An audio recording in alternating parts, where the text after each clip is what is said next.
Dalawa lang po ang sinabi ng Pangulo sa akin. Sa aming pag-uusap po, dalawang bagay lang po ang sinabi ng ating Pangulo. Una po niyang sinabi ay kailangang linisin from top to bottom ang DPWH. Dahil naniniwala po siya na hindi po mangyayari yung kanyang mga nakitang iba't ibang anomalya, lalong-lalo na sa flood control, kung wala pong kuntsabahan, pagpapayag o pagkukonsinte ng ibang mga opisyal sa loob ng DPWH. Sabi po ng Pangulo, kinakailangan po itong gawin. At tuloy-tuloy po ngayon ang ating pag-review ng buong organizational structure ng DPWH without necessarily compromising the work that needs to be done and that needs to continue. At kahapon lang po, 3 po sa mga kawane ng DPWH ay rinikomenda na po nating ma-dismiss at makasuhan. Sila po ay humarap na rin po dito sa Kongreso at Senado, pero nakakagap na po tayo just in a few days ng overwhelming na ebidensya laban sa kanila para sila ay i-dismiss at pakasuhan sa Office of the Ombudsman, at yun po ay ginagawa na natin. Ang ikalawa pong direktiba ng ating Pangulo ay aparte po sa paglilinis natin sa personnel mula taas hanggang baba, kailangan din po natin ng sweeping reforms sa loob ng departamento. Aaminin ko po, sa tinagal-tagal ko po sa gobyerno, ako po ay na-overwhelm sa laki at sa gulo na nadatnan ko at nakikita ko sa loob ng departamento ng Public Works and Highways. Hindi po ito magiging madaling proseso at hindi din po ito magiging mabilis na proseso. Kaya po nag-commit po ako sa ating Pangulo at sa inyo po at aming mga mahal na representatives ng ating mga kababayan na magre-reforma po tayo hindi lamang po sa proseso ng budget. Doon po marami po akong nakikitang kailangan reformahin.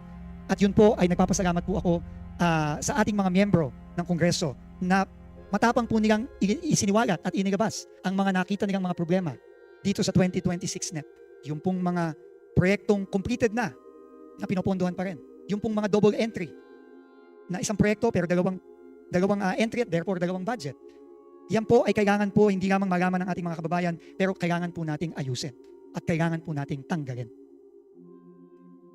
Marami din pong kailangan reforma na kailangan gawin sa procurement process ng DPWH. Diyan po nagsisimula ang korupsyon. At makakaasa po kayo sa mga susunod na linggo, sa mga susunod na buwan, gagawin po natin yan. At dahil po para ipakita sa ating mga kababayan at sa inyo po, sa kanilang mga representante na ang Pangulo po ay seryoso, nung ilang araw pong nakalipas, tayo po ay nag-order ng complete pause ng ongoing biddings ng mga proyekto sa DPWH para po mag-install ng mga safeguards para hindi po mauulit ang mga nakita nating pagkakamali at anomalya. Nakitang-kita naman po, hindi lamang ng ating Pangulo, kundi ng ating buong sambayanan. Magkakaroon din po tayo ng sweeping reforms sa project management at project monitoring. Ito pong mga issue sa DUPA, ito pong mga issue sa paano ba nagsisimula ang pagpaplano ng proyekto at paano po ito napupunta sa budget at paano po ito ini-implement. Marami pong nagtatanong, meron po bang master plan para sa flood control ang DPWH? Unfortunately po, mukha po ang sagot po doon ay wala. Kailangan po nating magkaroon nun. Kailangan din po nating magkaroon ng strict monitoring ng project implementation. Nakita ko po mismo sa sarili kong mata ang isang ghost project sa Bulacan kahapon. At nakakainis po na yung pong contractor na nagsabi na completed na ang project last year, na pinayagan at nag-sign off ang DPWH last year po, na fully paid last year. Nandun po, nagmamadaling buhay ng patay, na sinabi ko kahapon. At i-cover up yung ghost project na yon. Tinanong ko po mismo yung kapitan ng barangay kahapon sa Plaridel, kailan po ba nagsimula ang trabaho dito? Knowing na nakalagay po sa dokumento ng DPWH, completed at fully paid na po noong 2024 ang proyektong ito worth almost 100 million pesos. Sinabi po ng kapitan at ng mga tao doon, Secretary, 3 weeks ago lang po nagsimula ang trabaho dyan. Ito po ay klarong failure sa monitoring at project implementation. Ito po ay klarong failure sa procurement system. Ito po ay klarong failure sa planning.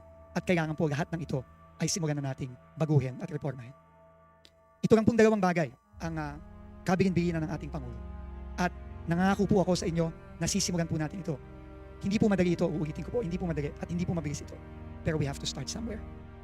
At tungkol naman po sa budget po ng DPWH na naisumiti na sa Committee on Appropriations sa Kongreso under the National Expenditure Program for 2026. Kami po ni Secretary Mina ay susunod po sa utos ng Pangulo na kailangan nating revisahin at repasuhin at kung kinakailangan baguhin ang budget po na isinumite ng DPWH. Yun po ang hihingiin ko po sa inyong tulong. Tulungan niyo po kami. Lalo na po ako na limang araw pa lang po. Wala pa pong 5 araw po ako nandito. Ako po ay dumaan sa ilang briefing, aaminin ko po sa inyo, halos wala po akong maintindihan sa gulo ng budget na nakikita ko. Kahit na po matagal na po ako sa gobyerno, marami-rami na rin po akong ahensyang nahawakan, ako po litong-lito hanggang ngayon. At napakalaking bagay po ng tulong ng honorable members ng Congress para maipakita sa amin, sa akin at sa buong sambayanan ang mga pagkakamali dito sa budget na ito. Para po mabago natin at maipakita naman po natin sa ating taong bayan na seryoso po tayo sa mga pagbabago gusto nating gawin sa DPWH. Kaya po ngayon, pasensya na po, hindi po ako makakapag-present. Tama po si Congressman Rufus Rodriguez. Magsasayang lang po tayo lahat ng oras kung ako po ay magpe-present ng budget na babaguhin din po natin sa tulong po ninyo. Kaya po ako hihingi ng paumanhin. Hindi po muna ako magpe-present at hihingi po sana ako ng panahon. Hindi po madali ito. Sabi ko po nung una ay kahit po sana 2 linggo, pero alam ko po na may timeline po ang Kongreso para matapos ang budget. So, tatanggapin ko po ang oras na ibibigay ng ating honorable committee, ng ating chairperson. At kung kinakailangan po, hindi na po kami matutulog para lang po maayos ito at mabago. Kasi po, napaka-importante po nito. At kailangan na po natin magsimulang baguhin itong sistema na hindi maganda na nagre-resulta dito sa mga proyekto na nakikita natin sa buong bansa. Alam nyo, masaya po kami na inilabas ito ng ating Pangulo kasi kahit kami, hindi namin ito alam na ganito kalaki ang ating flood control projects. At unfortunately, ito yung pinaglalaanan ng malaking pondo ng ating bansa pero hindi natatapos ang ating baha. Nandyan pa rin ang ating baha. Kailangan i-rationalize natin ang paggamit ng ating pondo. At kailangan managot ang dapat managot po dito sa pagluslay ng kabahan ng bayan. Agree po ako sa lahat ng sinabi ninyo. Kung meron man pong flood control projects, dapat po ang uunahin dito yung mga pinaka-nangangailangan ng flood control project. Yung information sa akin ng ating Vice Chair ng Appropriations, may nakatago pa 100 billion sa flood control. Ibig sabihin, umaabot tayo ng mga 350 billion. Kaya po, ito ang reason na walang magandang maintenance ang ating Maharlika Highway. Yung mga existing roads natin na kailangan natin ayusin kasi nasa lahat na ng flood control ang ating pondo. Kahit yung mga magagandang proyekto na pwede natin gamitin ng pera katulad ng paggawa ng Sorsogon Northern Samar Bridge, ng Southern Leyte at Mindanao Bridge, ito na pwede na natin gamitin. Bakit nasa flood control tayong lahat? Anong maganda dito? Dapat natuto na tayong magplano ng maayos. Pasensyahan niyo po ako, Secretary. Nararanasan po namin lahat ang mga ito at kami po nagagalak na inilabas po ito ng ating mahal na Pangulo para maayos ang pondo ng DPWH sa ating bansa. Tama po kayo. No, marami pong mga proyekto na dapat i-prioritize at yun po ang pipilitin natin gawin. For so long, parang nawawalan na ng yung mga tao natin kasi iniisip nila, nawalan na yung tiwala na sa gobyerno. Pag may mga projects ng gobyerno, lagi nilang iniisip. Nagkapera na naman. So hopefully, ito pong mga points ko, number 1, gusto ko lang po sana lagyan natin ng konting sense the way we spend our government money. Number 1, lagi ko nirereklamo yung pag nagbabudget yung DPWH, yung panay, kung ano yung gusto nila, lagyan, yun, as against kung ano yung kailangan ng mga constituents natin sa baba. Halimbawa po sa akin, sa distrito ko, District 3 ng Zamboanga del Norte, ang dami pong mga nangangailangan na infrastructure projects, DPWH bilang number 1 sa mga infrastructure, lagi ko pong hinihiling na unahin yung mga kailangan at hinihingi ng mga constituents. Kaya lang, ang mas inuuna pa, yung sabi nga kanina, rock netting, yung widening, yung ano. Tapos kung titingnan yung sa kalsada ko, puting-puti yung national highway, pero yung papasok naman, wala halos na mga kalsada. Ang daming kulang. That is why our province remains one of the poorest provinces because hindi naman natin pwedeng itulad yun sa mga urban areas na puro highway lang. Kaya nga po natuwa ako at medyo may nabago ngayon. Yung favorite na flood control, medyo wag na munang flood control, ilagay na sa ibang projects. Kaya sabi ko, okay to.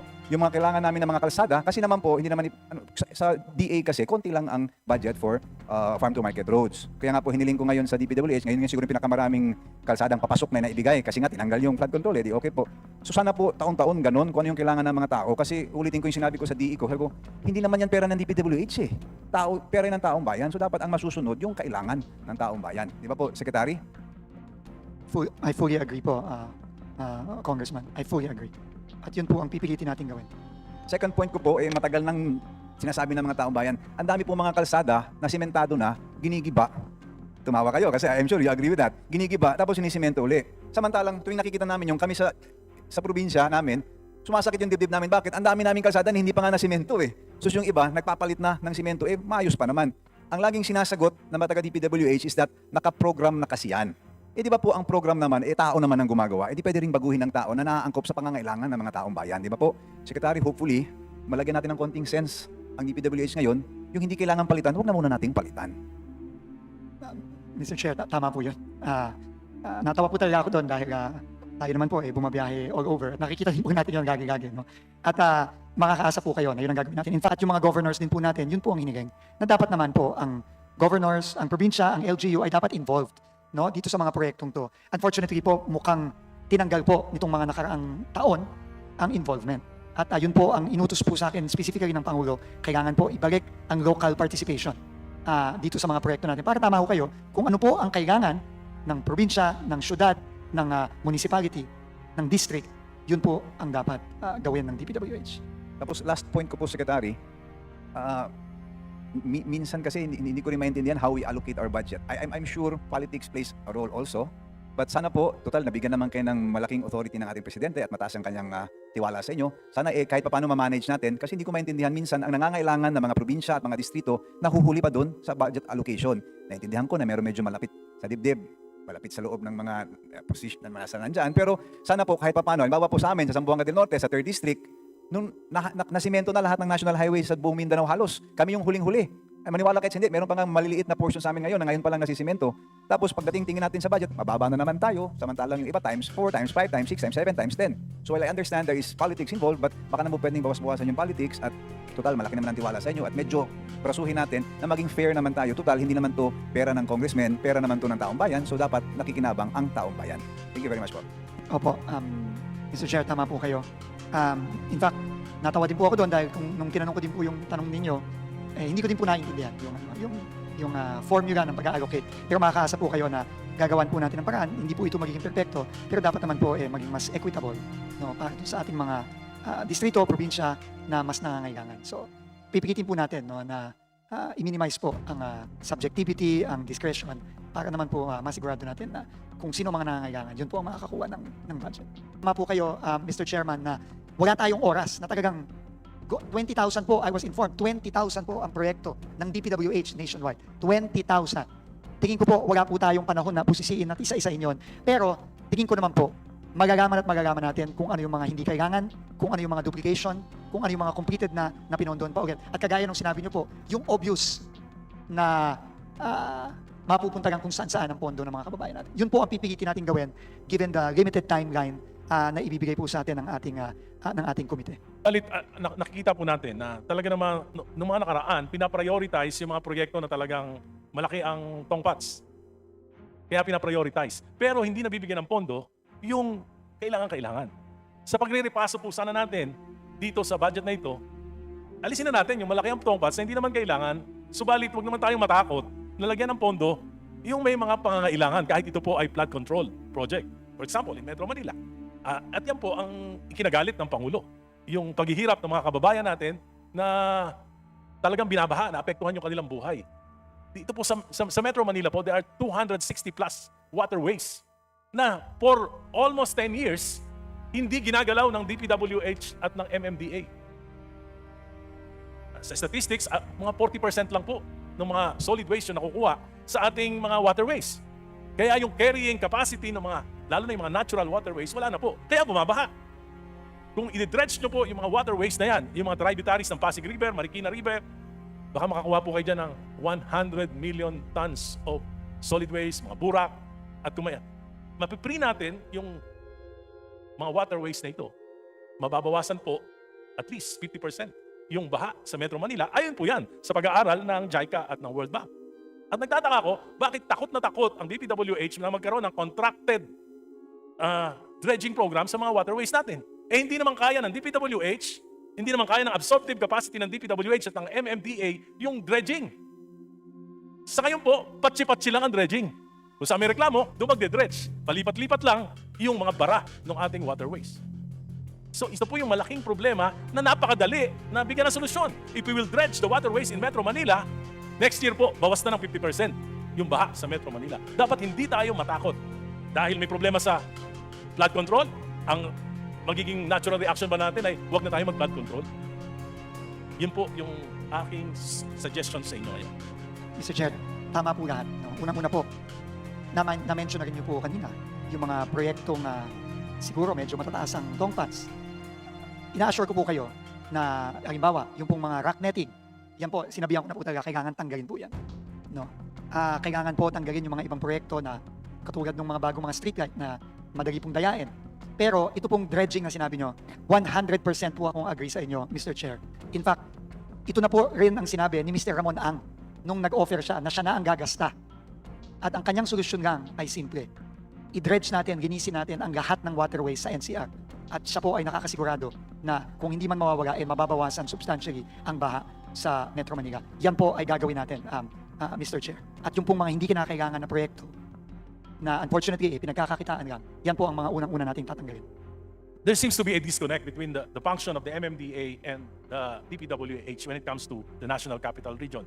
Ano po kaya yung pwede natin gawin upang sa ganun ay magkaroon ng synergy yung effort ng MMDA at ng DPWH pagdating po sa flood control sa Metro Manila? Mr. Chairman, unang-una po, I was just informed by Undersecretary Sidain na meron pong ongoing na flood control master plan ang NCR. Ito po ay funded ng Asian Development Bank at ng JICA jointly. Yan po ay nagsimula na ngayong taon at matatapos po sa susunod na taon. No? Ito po tingin ko dito tayo dapat magsimula. Dahil napansin ko po unang-una, marami po dito sa mga proyekto ng DPWH ay hindi po base sa isang malawakang plano. Hindi tingin ko po mali ito. No? At ito na rin po ang kadahilanan kung bakit wala tayong parang nakikitang rhyme and reason dito sa mga iba't ibang mga proyekto na ini-execute at ini-implement ng DPWH. Unang-una po yon. Ikalawa po, ako po ay closely in touch kay Chairman Don Artes ng MMDA. Tingin ko po, kailangan pong magtulungan ng DPWH at ng MMDA dahil hindi po kakayanin ng isang ahensya lang ang massive na pagsasaayos ng mga waterways ng NCR para lang maibsan natin ng konti, kahit konti man lang, yung pagbabaha sa NCR. Kailangan po ng tulong ng MMDA, ng local government units, at tingin ko po pati po ang private sector. Kailangan tumulong na rin dito. At napakaganda naman po at kahit ang private sector ay nag-o-offer po mismo na tumulong sa pag-manage ng baha sa NCR. Pero ang sa aking pagkakaalam po is ang flood control projects, no? Hindi po dredging, Mr. Chairman, kundi yung flood control projects, yung mga pumping station, mga iba pang mga flood control assets sa Metro Manila, yan po ay minamanage po at ino-operate ng MMDA. Ang DPWH po ay hindi nag-ooperate. Meron pong mga flood control projects na ginagawa ang DPWH sa ibang mga syudad sa NCR, pero ito po ay pagkatapos ng pag na-complete na po ang mga ito po ay inilipat para i-operate at i-maintain ng MMDA. Tama naman po yon sa aking tingin dahil wala naman po talagang capacity ang DPWH na mag-operate at mag-maintain ng mga asset na ito. Alam niyo po, nakita ko na isang malaking naging problema nitong mga flood control projects, lalo na sa mga malalaking ilog, hinahati-hati po yung amount. Kahit na isang ilog, hinahati-hati, 150,000, 150,000, 100,000, para kung sa ganun po, pumasok sa engineering district lamang. Na dapat sana ito ay, ang capability would require a regional or even a central office supervision. Kaya po ang tanong ko, siguro po dapat yung mga malalaking proyekto ay meron pong environmental compliance certificate upang sa ganun ay maging ma-rationalize naman natin yung mga flood control program dun sa mga major river basin. Mr. Chair, ang problema po talaga dito is kawalan ng plano. So ang mga districts, talaga pong dahil walang plano, nagkakanya-kanya po talaga. No, kanya-kanya pong gawa. No, na, lalo na po sa Metro Manila, medyo mahirap po yun dahil ang mga distrito po at mga syudad, dikit-dikit, contiguous po yan at very, ano po yan, no? Hindi po natin alam ang mga boundary. No? Ang mga esteros natin, ang mga riverways natin, cross multiple districts and multiple LGUs. So, yun po talaga ang tingin kong malaking maitutulong nitong NCR master plan na hopefully po, pupukpukin po natin na matapos na po by next year. Para once and for all po, meron at least for NCR, magkaroon na tayo ng totoong master plan na gagawin ng tama at i-implement ng tama. At sana po, pag ito'y natapos, pwede po itong i-replicate sa ibang mga lugar sa buong bansa na prone sa pagbaha. Sa aming probinsya din po, sa province of Catanduanes, ay may ganitong pangyayari. Noong year 2022, ay mayroon akong Congress-initiated project na construction of Barasig Moto Biga Road with an amount of 54 million pesos. This infrastructure project was awarded to E.R. Rodriguez Construction, which owned by the incumbent district representative of the province of Catanduanes. According to the report of the DPWH Region 5, as of October 15, 2024, ay mayroon na itong 90% accomplishment. Unfortunately, based on ground reports from the local media, halos wala pa daw nagagawa ang kontraktor contrary to the 90% accomplishment. That is why pinacheck ko po ito last August 31, 2025 to confirm kung wala pa talagang nagagawa. And sadly, upon verifying sa ground, halos wala pa pong 30% ang nagagawa dito. Sadly, Mr. Chair, Upon realization of the said project, hindi po nag-coordinate ang district engineer or regional director sa aking opisina to update or at least to inform their representation of this status of the project. Dahil po, as a congressman, may oversight power tayo to ensure the budget given by the Congress ay nagagastos ng tama. Nakakalungkot po, hindi lang pala flood control ang may problema, pati mga road opening.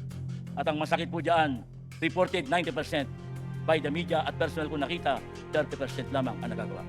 Nakatanggap din po ako ng reklamo mula sa barangay captain ng Bira, Catanduanes tungkol sa bagong gawang seawall. Ito po ay ginawa ng Bicol Gold Rock Construction Corporation noong 2023 at makalipas lamang na isang taon ay sira-sira na ito. Ang Gold Rock Construction Corporation po ay nakakuha ng 3.274 billion pesos na flood control sa Camarines Zone. Hindi po masama ang magpagawa ng seawall. Dahil lalong-lalo Please wind po up. sa amin dahil island province po kami sa Catanduanes, Wind pag up your walang privilege seawall speech. ay babagyuhin kami at mawawala po o mabubura ang isla. Mr. Chair, I respectfully ask imbestigahan po ninyo ang project na ito na involve ang contractor, regional director na di pa at kung kinakailangan, after po ng time ko, isasubmit ko po sa inyo ang mga dokumento na magpapatunay sa mga project na ito. Doon po sa coordination, no?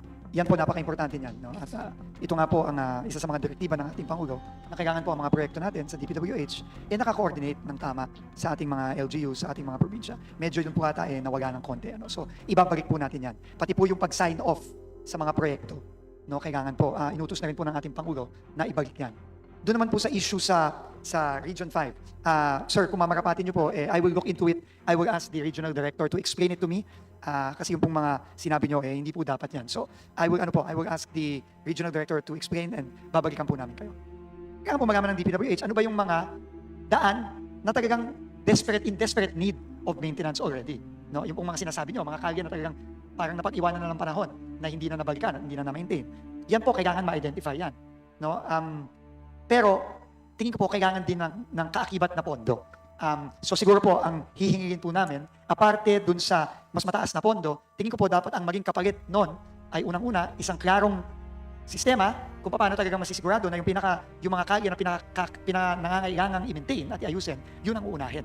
No? And down the road. No? Secretary, nabanggit niyo po kanina na patapos na yung master plan sa Metro Manila. Tama po? Next year. Kasi nung nakarang Congress po, ako yung chairman ng Metro Manila Development, tinatanong ko po yan. At ang sabi sa akin ng Metro Manila Development Authority, medyo expensive daw pag nagpagawa ng master plan. Is that true? Totoo po, medyo mahal po talaga yan. Pero ang maganda naman po, ito ay funded na ng Asian Development Bank at ng JICA. Kaya po, sigurado po tayong, una, matatapos po ito at sigurado po tayo na maayos po ang pagkagawa nitong master plan na ito. With that, Mr. Secretary, kung matatapos po siya next year, when can we expect na simulan na po siya at matapos din yung Metro Manila plan? Not the master plan, the project itself. Master plan pa lang po ito. Opo. Wala pa po yung mga detailed engineering plans. No, hindi pa po kasama yon. Master plan pa lang po, matatapos next year, and then ang detailed engineering ay succeeding year. Opo. So, kailan po itong ma-implement? Mga 2027? 2027 po. And kung alam niyo na po, mga ilang taon ma-implement itong master plan? Hindi po natin masasabi, Hindi Madam Chair. Kasi po, kailangan po malaman natin ano yung mga components ng master plan na yun para malaman po natin yung timeline at yung mga kailangan dapat gawin. Kung mapapansin niyo po, pag bumaba yan, kahit isang locations na mabababa siya, it will take you several hours before it subside. Ibig sabihin, yung lagusan niya, papunta sa malaking na ilog, mahina po at saka maliit. Pero nagsusubside siya. Doon sa master plan po na sinasabi natin po, Secretary, is to unplug. Yung drainage, unplug mo, yung waterways, i-desilt mo, yung floating garbage, kolektahin mo yun. At yun po ang makakapaibsan para po mabilis ang pagdaloy ng tubig from the inland cities all the way to Pasig River. So, with the instructions po ng ating Buting Secretary, we have actually integrated yung support po ng World Bank. Kasi yung World Bank po, sila po yung gumawa ng 2013 Master Plan. At ang JICA, sila din po ang gumawa ng Master Plan noong 1990. Dalawa po yan, and both of these are active lending institutions that come up with one integrated Master Plan. So, yun po, mag-umpisa po tayo doon para lang at least we can start na hopefully by next year we can get the master plan. Thank you po. Anyway, na-observe ko rin naman ngayon, kapag bumaha sa lakas ng ulan, in a matter of hour, nagsusubside. Not like before nung panahon ng Ondoy na talagang maghapong magdamag yung baha. Ngayon talagang babaha siguro sa lakas ng binubuhos ng ulan, pero afterwards, mga 1 hour, nawawala. Na-observe ko naman po yun at salamat doon. Pero it means na for the meantime, pag natapos yung master plan, siguro kakain pa tayo ng mga 5 taon. So, siguro mga 7 to 8 years. Yan muna ang sitwasyon natin sa Metro Manila. Am I correct with my interpretation, Mr. Secretary? Hindi po, Madam Chair, Mr. Chair, dahil tingin ko po, kailangan na tayong umaksyon ngayon. No? Hindi po tayo pwedeng maghintay ng ilang taon para umaksyon. At nagpapadevelop po ako ngayon sa ating mga engineers ng isang plano, ng isang mabilisang plano para maglinis ng lahat ng waterways at riverways sa Metro Manila. Kasama na po yung mga main rivers, Pasig, Marikina, at yung mga mas maliliit na waterways and esteros. Pero yan po, hindi lang po DPWH ang may kayang gumawa niyan. Kailangan po yan magtulong-tulong ang DPWH, ang MMDA, ang lahat ng LGU, pati po ang private sector. It needs to be a massive effort. Hindi po ito pwedeng tingi-tingi lang patsi-patsi. Kasi po, grabe na rin po ang nangyayari sa atin. Pero tingin ko po, kung magtulong-tulong at umaksyon tayo ng mabilis, meron po tayong immediate na pwedeng relief na maibigay sa mga kababayan natin sa NCR. That's good to hear, Mr. Secretary. Dahil ako po talagang taga Maynila. Tanong ko lang po ulit, what will happen do sa mga nakita ko po na blacklist na yung lalo na yung top 15? Hindi po ba meron silang mga ongoing project? Ano po mangyayari do sa mga ongoing project? Hinto ba yun or what? Unang-una ho, no, yung blacklist na po natin, yung Wawaw at saka yung Sims, no. Kahapon lang po 'yon, no. Yan po unang-una, pinapahold ko po lahat ng payments to those contractors, no, kung meron po silang ongoing, no. Pero kailangan din po nating tapusin, syempre kung meron silang ongoing. So pag-uusapan po namin ng ating operations group kung paano po ang magiging sistema, kung ano po ang gagawin natin para matuloy, no, ang mga proyekto 'yon. Ngayon naman po, para doon po sa mga proyekto na completed na pero hindi naman talaga o substandard, kailangan po kunin natin yung mga warranties, kung ano man ang recourse ng gobyerno para po mabayaran ng mga kontraktor na yon ang mga iniwanan nilang proyekto na either ghost or substandard. Hindi po tayo papayag na ganun-ganun na lang. No? So kailangan po yung kontraktor po mismo ang sumagot niyan. Opo. At the reason why I'm asking, kanina po habang papunta ako rito, narinig ko sa radio na sabi ng lawyer ng isang contractor nga na paano namin itutuloy yan, blacklisted na kami. So parang akin doon, baka mas agrabyado tayo dahil baka nakapag-advance na sila. So tama po na dapat, salamat po ron. And lastly, Mr. Secretary, gusto ko sana mag-move on na rin sa 2026. Pero ito po yung naitanong ko rin sa DepEd family nung last. Paki-confirm na lamang po, nung matapos yung NEP noong 2025, dito sa Congress at yung EDSGAB na sinubmit ng Congress, mas mataas ang budget ng DepEd compared to DPWH. Pero nung lumabas na yung GAA, the other way around, nagkabaligtad na po. Paki-confirm nga po, Mr. Secretary, kung tama. 2026 po, definitely, education po, ang DepEd po ang pinakamataas ang budget. Pero ng 2025 GAA po, nagkabaligtad. Ang pagkakasabi po sa akin, noong 2025 daw po, kung pagsasamahin po ang budgets ng education sector, meaning DepEd, CHED, ang mga SUCs, mga SUCs, mas mataas po. Pero kung DepEd lang po, mukhang mas mataas po ang DPWH, unfortunately. Actually, kinampir po ni Secretary Angara na nadagdagan pa nga sila dito after the EDSGAB, pero pagdating ng GAA, nabawasan sila at mas tumaas ang DPWH. So tama po yung Mukhang pagkakaintindi ko. ganun nga po ang nangyari, unfortunately, Mr. Chairman. Last na lang po, alam ko yung NCR is a very complex pagdating sa flood control. What is really the problem? Bakit nagbabaha sa Maynila? Flood control ba ng DPWH? Basura ba? Or what? Or maliliit na rin talaga yung mga drainage sa Metro Manila? Ano po talaga? Para rin sa kapanatagan ng mga taga Metro Manila. Alam niyo po, nakakalungkot man itong sabihin, pero all of the above po yan.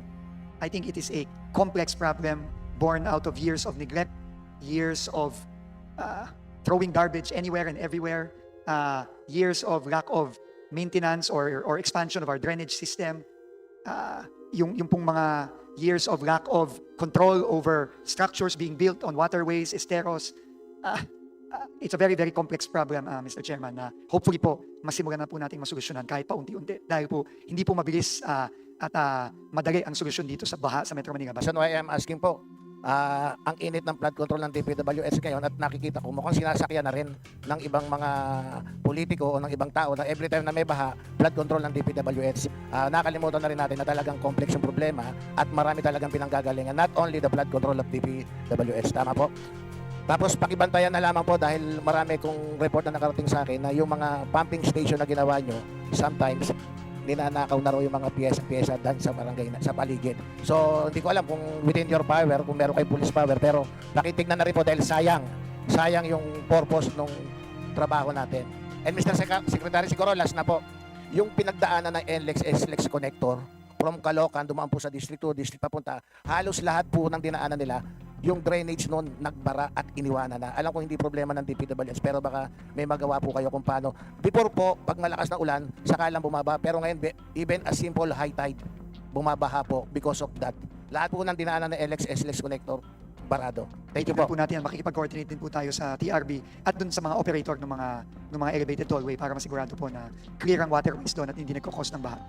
Salamat po, Mr. Chairman. That's all, Madam Chair, and congratulations po, Secretary. Alam ko, you deserve that job. Salamat po.